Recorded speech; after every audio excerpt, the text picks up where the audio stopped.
जवान जवान बेटी भी मोबाइल, शादी ना ब्याह ना मोबाइल, क्या जरूरत है? फोन फान आया है कहीं से, घर में बैठ के सुन लो, लेकिन घर में टावर नहीं। फोन करेगी ये और कहाँ टावर छोड़ बैठो, टावर ना। अब तो वही करते करते हेलो हेलो करते बारी तरफ, अब उधर टावर आया नहीं, पावर समझ में नहीं आया। क्योंकि पढ़ा लिखा तो है नहीं, पढ़ा लिखा है नहीं। अभी वो लड़का हजरत 4-5 दिन पहले जा रहे थे, देखे वो लड़का, हम लोग को देखा नहीं, मोबाइल में करा आई लव यू टू। हम बोला बेटा ये आई लव यू 2 3 4 5 क्या मतलब है? पर हजरत आप नहीं समझिएगा, आप जाइए ना हजरत, ये सब प्राइवेट बात है, सब मौलवी मौलाना नहीं समझेगा। हमने बेटा हम लोग इसी को पढ़ाते हैं। आई लव यू कहना पूरा गुनाह नहीं है, लेकिन कभी आपने कहा या इमाम पाक आई लव यू, मैं तुमसे प्यार करता हूँ, तेरे नाना से प्यार करता हूँ, तेरी माँ से प्यार करता हूँ, नाना की शरीयत से प्यार करता हूँ, सजदे से प्यार करता हूँ, नमाज से प्यार करता हूँ, कुरान से प्यार करता हूँ, गौसे खाजा से प्यार करता हूँ। अगर ये जुमला तुमने कहा तुम्हारा यहाँ भी संकट आबाद रहोगे। वाह पढ़ा लिखा है नहीं, सोचता आई लव यू के माना कुछ और। किचलिन को देखा आई लव यू, खुद देखा आई लव। अरे कभी गौ से पाक के नाम पे कहो, मस्जिद को देखो आई लव यू, मस्जिद में तुमसे प्यार करता हूँ, यही कभी अंदर घुस जा। लेकिन मस्जिद खाली घुसेगा पेशाब करने, पेशाब किया हाँ जा रहे क्यों पेशाब कर, यहाँ लोग नहीं घुसता, ये होता बहुत से। तो ये औलादों को पढ़ाओ, तालीम की कमी है, शिक्षा कमी है, इल्म की कमी है। मत घर मकान बना, मत कीमती खाना कीमती कपड़ा पहन, औलादों को बेटा बेटी को कुरान पढ़ा दे। जब तेरे घर में मुहर्रम के चांद दिखाने के बाद जब तेरे घर की बेटी कुरान पढ़ेगी, करबला का ज़ैनब सकीना याद आएगा, घर में बहन कुरान पढ़ेगी, करबला का ज़ैनब याद आएगा, घर में बच्चे कुरान पढ़ेंगे, करबला का यसकर याद आएगा, घर में बड़े कुरान पढ़ेंगे, अली अकबर याद आएगा, भतीजा कुरान पढ़ेगा, कासिम याद आएगा, बीमार कुरान पढ़ेगा, ज़ैनब याद आएगा, बच्ची कुरान पढ़ेगी, बीबी सकीना याद आएगा, आप कुरान पढ़ोगे, इमाम याद आएगा, घराना कुरान पढ़ेगा, करबला याद आएगा।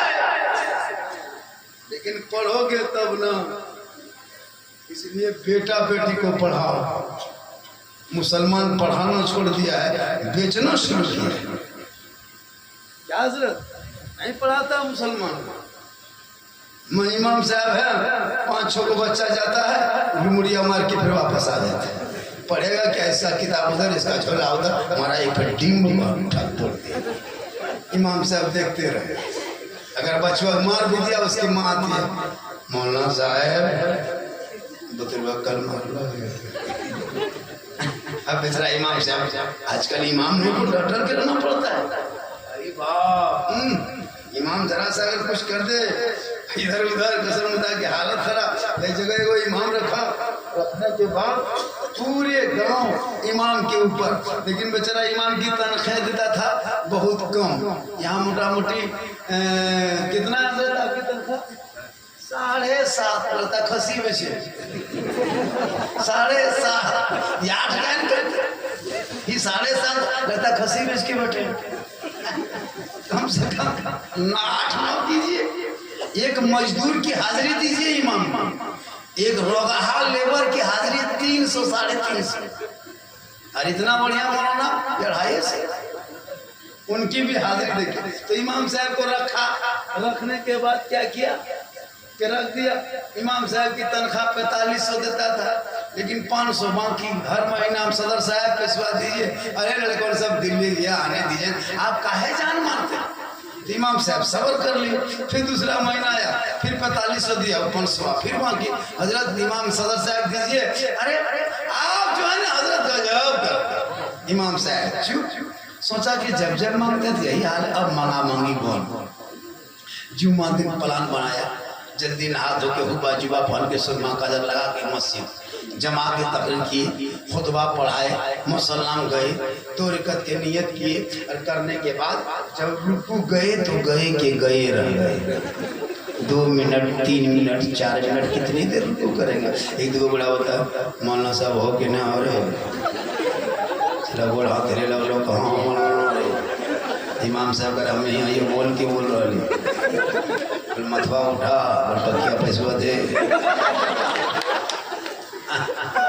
बकिया पैसा दे तो कहा कि असर तक दे दे मोबाइल से तो इतना मजबूर ना करें कि इमाम को ये करना पड़ जाए, है ना। मजबूर इतना ना करें। इमाम इमाम होते हैं, इमाम मेहमान होते हैं। इमाम का मकाम भटको शरीफ से पता नहीं चलेगा, झारखंड से नहीं चलेगा, सतना गढ़वा लंदन के जमीन से नहीं चलेगा। पता लगाना हो करबला जाओ, ये महूर से पूछ तू आया था यजीद की तरफ से इमाम पाक को गिरफ्तार करने। बात क्या हो गई कि इमाम हुसैन को तूने गिरफ्तार नहीं किया, उनके गुलामी में गिरफ्तार हो गए। कहा नाना की मती सुनो, जब मैं करबला पहुंचा था इमाम हुसैन को पकड़ने के लिए, गिरफ्तार करने के लिए 1000 सिपाही लेके आया था ताकि हुसैन को पकड़ के गिरफ्तार करके ईद ज़ियाद के पास ले जाएंगे। लेकिन जोहर का वक्त हो गया, मैदान करबला में जो ही जोहर का वक्त हुआ और जब इब्तिदा के लिए लोग नमाज के लिए तैयार होने लगे, इमाम पाक आगे बढ़ गए नमाज पढ़ाने के लिए। मैंने सोचा कि नाना रसूलुल्लाह के वही नाना रसूल हैं जिनके नवासे हैं, मौका मिला है आज इनके पीछे सजदा कर ले। और हूर ने इमाम हुसैन के पीछे एक वक्त की नमाज मैदान करबला में जोहर में पढ़ लिया। इमाम हुसैन की दिल की दुनिया बदल गई, इमाम को इमाम दिल से मान लिया। और जब इमाम हुसैन पर करबला में मुसीबत आई तो यजीद के खेमे से निकल के हुसैन के गुलाम बन गए। हर वक्त आया तो हुसैन के कदमों में अपनी जान। एक वक्त नमाज पढ़ी थी, इमाम के कदम में जान दे दिया। आज 12 महीना नमाज पढ़ता है, तनख्वाह नहीं देता टेन और कहता मौलाना इस्लाम खतरे में है। हमारा इस्लाम खतरे में नहीं, तेरा बेटा खतरा में। इस्लाम कल भी जिंदा था, आज भी जिंदा है, कयामत तक जिंदा है। इस्लाम मिटा ही नहीं है। एगो आया था वसीम रजवी, वो आदमी था शिया मसला का चेयरमैन। उसने कहा था पता है 3 साल पहले मुकदमा कोर्ट में दायर किया था, 26 आयत को कुरान के झुठलाया था कि इनको कुरान से कुरान से निकाल दो। ये आप मुकदमा दायर किया था। बाद में जज ने 50,000 जुर्माना भी उन पर किया, मुकदमा भी खारिज किया। लेकिन क्या हुआ, वो वसीम रजवी था, शिया बोर्ड के चेयरमैन था। लेकिन जब उसने कुरान पे तोहमत लगाया, कुरान को नीचा करना चाहा और कुरान के आयत को निकालना क्या चाहा, खानदान ने उसको घर से निकाल दिया, परिवार ने अपने परिवार से निकाल दिया, मोहल्ले वालों ने मोहल्ले से निकाल दिया, समाज वालों ने समाज से निकाल दिया, दीन वालों ने अपने मजहब से निकाल दिया। पहले टोपी वाला था, अब टीका वाला बन गया।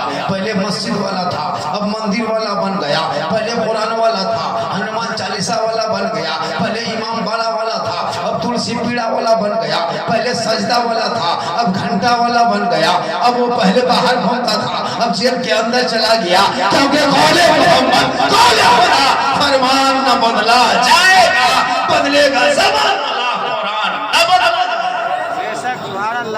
एक वसीम रज़वी क्या 1000 भारत में पैदा हो जाए, लेकिन कुरान की एक आयत को ना बदल कोई सकता, ना कोई मुसलमान को भारत से भगा सकता। 2014 से मोदी की हुकूमत है, आज तक कोई मुसलमान का एक बच्चा हिंदुस्तान छोड़ा है क्या? उनके मंत्री लोग कहते हैं मुसलमान को भारत से भगा देंगे। लगता है किसी के बाप के मामू घर में हम लोग बसे। ये मेरा अपना बपोती है, इसको याद रखना। हमारे बाप दादाओं ने खून बहाया इस देश की आजादी के लिए, जंग किया है देश की आजादी के लिए, अंग्रेजों से लड़ा है। एक ओलमा 2 ओलमा नहीं, कई हजार ओलमा के लाश को दिल्ली से लाहौर तक अंग्रेजों ने दरख्तों में फांसी से लटका दिया था, हाथी से उनको कुचला दिया था, तब देश को आजादी मिली है। ये देश जितना मोदी का है उतना झारखंडी का है, जितना अमित शाह का है उतना मेरा है, इसलिए कि मेरे बाप दादाओं ने इसमें बलि दिया है, खून बहाया, तब देश को आजादी मिली। सबसे पहला बिगुल भारत में आजादी का बिगुल फूंकने वाला अल्लामा फैज़ खैराबादी, जिनको अंग्रेजों ने अंडमान निकोबार द्वीप समूह ने काला पानी की सजा दे दी थी, और अल्लामा फैज़ खैराबादी को अंग्रेजों ने गिरफ्तार किया था। कहा था बदल लो फतवा, कहा नहीं बदलेंगे, कहा कल जान जाएगी, कहा देश के लिए, वतन के लिए एक अबुल कलाम क्या, एक अल्लामा ज़ोहर क्या, हजार पैदा होगा, पैदा होते जाएंगे, देश के नाम पर जान को देते। लेकिन हम लोगों ने इतिहास पढ़ना छोड़ दिया। कुरान पढ़ो ईमान बचा लोगे, शरीयत पढ़ो अकीदा बचा लोगे, संविधान पढ़ो देश बचा लोगे। देश से मोहब्बत करना ईमान का हिस्सा है। अरे ये कहता आप लोग भारत माता की जय नहीं कहते भाई, मैं कहीं को मेरा धर्म अलग है, देश मेरा अपना है। तुम तो जुबान से कहते हो दिखावटी, हम तो पांचों वक्त पेशानी को भारत की जमीन पर रख के रब की बारगाह में सजदा करते हैं, लेकिन जब तक भारत की मिट्टी पे पेशानी रख नहीं देते मेरा सजदा नहीं होता। हम इतनी मोहब्बत करते हैं कि दिन रात में 5 वक्त इस जमीन को हम खुद चूमते हैं, पेशानी रखते हैं। तुमसे ज्यादा भक्त तो हम। इसलिए ये खूबसूरती इसी भारत में है। हिंदू मुस्लिम सिख ईसाई आपस में मिल के रहो भाई, अंग्रेजों से करो लड़ाई, भारत देश की होगी भलाई। यही नारा 47 में था, और आज भी जिस गांव में रहो हिंदू मुस्लिम मिल के रहो, इसी का नाम गुलसिता है, इसी का नाम खूबसूरती है। अल्लामा इकबाल ने कहा था, सारे जहां से अच्छा हिंदुस्तान हमारा, हम बुलबुले हैं इनके ये गुलसिता हमारा। मुसलमानों, इमाम हुसैन के बारे में खुद नेहरू ने कहा है, महात्मा गांधी ने शब्द कहा है, बहुत सारे विद्वान बड़े बड़े महान कवियों ने कहा है। आज हम इमाम पाक को क्या मानते हैं, कैसे मानते हैं? उनके नाम पे फातिहा तक नहीं। अच्छा 4, 5, 6 मुहर्रम हो गया, अभी तक किसी ने इमाम को बुलाया घर में? इमाम साहब चलिए इमाम पाक के नाम से फातिहा कर दीजिए। सबके घर में यौम आशूरा के दिन फातिहा होनी चाहिए, पाबंदी के साथ, एक घर नहीं छूटना चाहिए। इमाम पाक के नाम पे फातिहा, सुन्नी हो आप इमाम हुसैन के नाम पे इमाम को बुलाओ, फातिहा कर 150 देना है, उसी बहाने में दे दो। आजकल देता कहाँ? एक जगह वो इमाम को बुलाया फातिहा पढ़ने, इमाम साहब घुसा घरवा, दिखाए को मुसल्ला बिछल है, 5-6 लड्डू रखल है, 3-4 अगरबत्ती खड़ा, एगो पैटकवा सिकवा पड़ा, इमाम का पारा गरम। पैसा देखिए, ये 5 टका पैसा और फातिहा। इमाम साहब घुसा, ला इलाहा इल्लल्लाह, उधर से निकल गया मोहम्मद रसूल। घर वाला बोला, मौलाना साहब बड़ी जल्दी फातिहा पढ़ दिए, का बात? इमाम साहब बोला कि क्या करें, रात भर बैठे रहे का, 5 रुपये देख देख कर रात भर बैठे रहे। कम से कम इमाम को बुलाइए, और घर घर फातिहा। खिचड़ा क्यों बनाते हैं, उस पर भी बहुत सारे तरीके, रोटी बनाओ, खिचड़ा बनाओ, सेवे बनाओ, लच्छा बनाओ, जितना बनाना है, खीर बनाओ, जितना खाना खाओ, लेकिन मरसिया मत गाना, और मरसिया गा के मत रोना। बहुत सी औरतें मरसिया गाती थी पहले बैठ करके, अब परंपरा शुरू हो रहा है, रास्ते से खत्म होने लगा, इसलिए कि उलमा बयान करने लगे, मुहर्रम को जिंदा रखो, मुहर्रम को मरने मत देना। 2 जुलूस सड़कों पे निकलता है भारत के, 2 ही जुलूस, एक 12 रबीउल अव्वल को लोग निकालते हैं रसूल पाक के नाम से, एक 10वीं मुहर्रम को लोग निकालता है इमाम पाक के नाम से, और यही दोनों जुलूस ने भारत में मुसलमानों को जिंदा रखा है। इसी 2 जुलूस में हम जिंदा है। तलवार लेके, लाठी लेके, भला एगो छुरी अगर तुम लेके मनिका में मोड़ में पकड़ा जाओगे ना, तुमको जेल कर देगा। लेकिन इमाम पाक के नाम का झंडा लेके 5 हाथ के तलवार जाके मनिका बाजार में घुमा दो, चाहे चतरा चढ़ो, गढ़वा में लाटरी में घुमा दो, किसी की हिम्मत नहीं है। क्या है कि हम नहीं, लाइसेंस है, मेरे इमाम हैं तो मेरे साथ है, सब कुछ है। इमाम का झंडा आगे है, इमाम के मानने वाले पीछे है। कल मैदान महशर में उसी इमाम पाक का झंडा होगा। इमाम पाक रसूल के करीब होंगे, जो रसूल के करीब होंगे जन्नत उसके करीब। इसलिए माशाअल्लाह मेरी माँ बहनें भी सुन रही है यहाँ वहाँ से। मेरी माँ बहनें, आप लोग यौम आशुरा का रोज़ा रखें, नौजवानों आप भी रखें, बड़े बूढ़े सब रखें। यौम आशुरा का रोज़ा रखना इतना सवाब है। एक रोज़ा आपने अगर रखा यौम आशुरा का, एक रोज़ा, गोया साल भर लगातार पे दर पे रोज़ा रखने में जितना सवाब है उतना सवाब यौम आशुरा का रोज़ा रखने में। लेकिन मुसलमान सीजनी इबादत करता है, सीजन बात बाकी नहीं। रमजान आया, 29 दिन 30 दिन पूरा नमाज पढ़ लिया, ईद खत्म, जीद खत्म। कुर्बानी आया, 2-4 गो खस्सी दे लिया, फिर खत्म। मुहर्रम आया, 2-4 दिन इधर उधर कर लिया, फिर चूप। फिर 12 महीना में 5 गो 7 गो बूढ़ा नमाजी जाके घुस रहा है, निकल रहा है ना। रमजान में बढ़ गया, ईद के चांद खत्म, नमाजी खत्म। इस सब से काम नहीं चलेगा। आपको 5 वक्त नमाज पढ़ना होगा। इस घर में लगभग आबादी कितने हजरत है? लगभग 100 घर नमाजी मोटा मोटी। वह 13-14, वो भी बढ़िया मौसम रहा था। बादल छा गया 9, पानी पड़ गया 6, पानी पड़ा 6, गरज दिया 3, मोलक दिया 2। खाली इमाम साहब बचल है जीनात की तरह खड़ा। नमाज मोहब्बत से बड़ी अच्छी जगह पे है। और मस्जिद में भी ध्यान दीजिए, मस्जिद में भी ध्यान दीजिए। माशाअल्लाह इस जलसे को सजाया है बड़ी मेहनत से लोगों ने।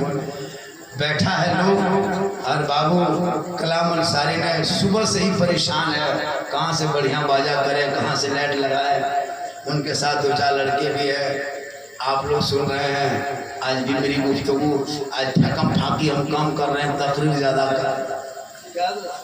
आज हम फकम फाकी नहीं कर रहे, आज हम तकरीर ज़्यादा कर रहे हैं, वरना हम बहुत फेंकते हैं ना। मोदी से कम ही फेंकते हैं, उससे कम फेंकते हैं, है ना। बहुत ज़्यादा इधर उधर, है ना। तो बात नहीं, बस मेरी तकरीर सुनना है तो यूट्यूब में 1 से 1 तकरीरें हैं।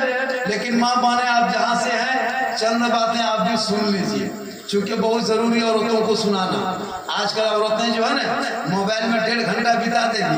नमाज पढ़ने कहेगा चाची नमाज क्या पढ़ते हैं, कमर वाले बेटा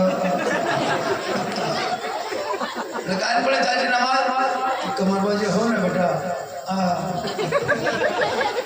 और मोबाइल दे दीजिए 1.5 घंटा देखे, सीरियल देखे। बहू बेटी सब है ना कुरान घर से लाती है, शादी होके जब आएगी कुरान शरीफ लेके आएगी, लेकिन जब अलमारी में जब रखती है ना फिर दोबारा नहीं खोलती है। वो सोचती जितनी सास ससुर मरेगा उससे दिन खोलेंगे। कुरान डेली खोलो कुरान। शोहर आए कहीं से, मेरी माँ बने तो एक बात सुन ले, तेरे लिए जैसे एक औलाद के लिए माँ की दुआ कबूल होती है, माँ से माँ बाप से मोहब्बत करो। एक सहाबी नबी की बारगाह में गए, कहा या रसूल अल्लाह मैं हज के लिए जाना चाहता हूँ, मेरे पास दौलत नहीं है। मेरे आका फरमाते तेरे माँ बाप हयात है, तू वापस घर चला जा, अपने माँ बाप की खिदमत कर, उनसे मोहब्बत कर, उनका चेहरा देख, उनको राजी कर। जा घर बैठे बैठे तुम्हें 1 हज मकबूल का सवाब मिल जाएगा।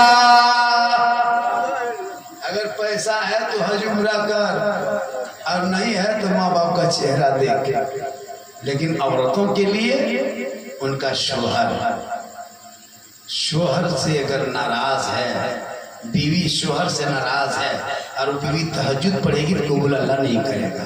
अगर मियाँ बीवी में झगड़ा हो गया और जब तक सुलह नहीं है और बीवी के दिल में किना है, शोहर से दुश्मनी है, बातचीत नहीं होती, वो औरत नमाज पढ़े, कुरान पढ़े, दुरूद पढ़े, खैरात करे, ज़कात दे, सदका दे, कुछ कबूल नहीं, क्योंकि शोहर की रजा में रब की रजा है।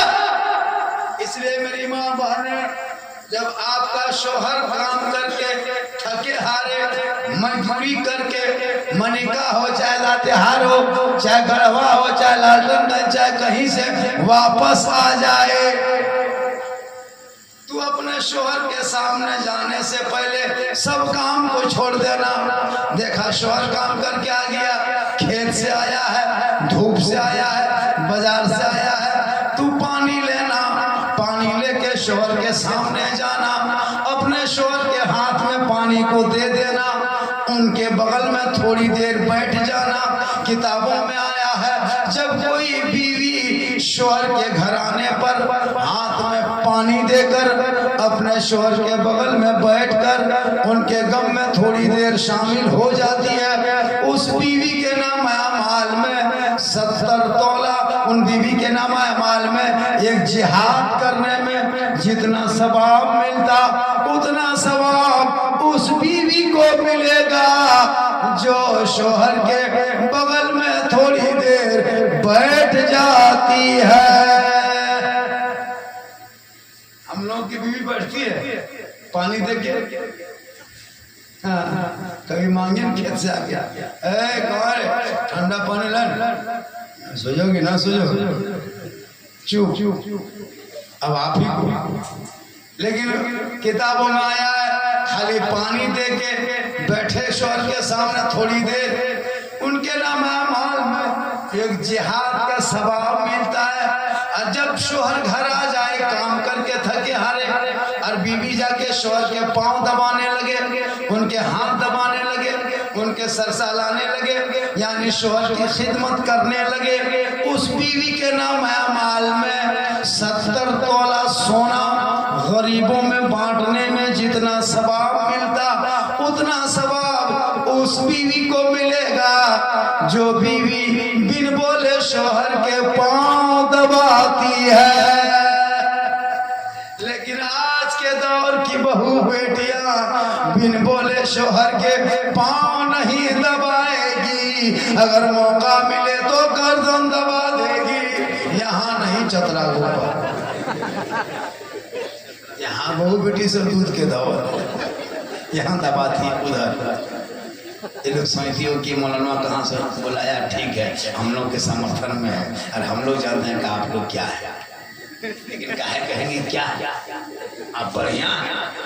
बस इतना याद रखिए, मुहर्रम आए तो कनीज़े फातिमा बन जाओ, ताकि नस्लों में जो बच्चे पैदा होगा वो गुलाम हुसैन। इसलिए तू अपने शोहर के नाम पे याद करना एक बहुत कीमती बात मेरी माँ ने तेरे लिए। जैसे औरतें श्रृंगार करती है, श्रृंगार के माने काजल लगाना, पाउडर लगाना, क्रीम लगाती है, बाल को झाड़ती है, अच्छा कपड़ा पहनना, यानी श्रृंगार करना। किन के लिए? अपने शोहर के लिए। जो बीवी अपने शोहर को दिखाने की नियत से श्रृंगार करती है, बनती संवरती है, काजल सौंफ पर पाउडर करती है, ये गुनाह नहीं होता।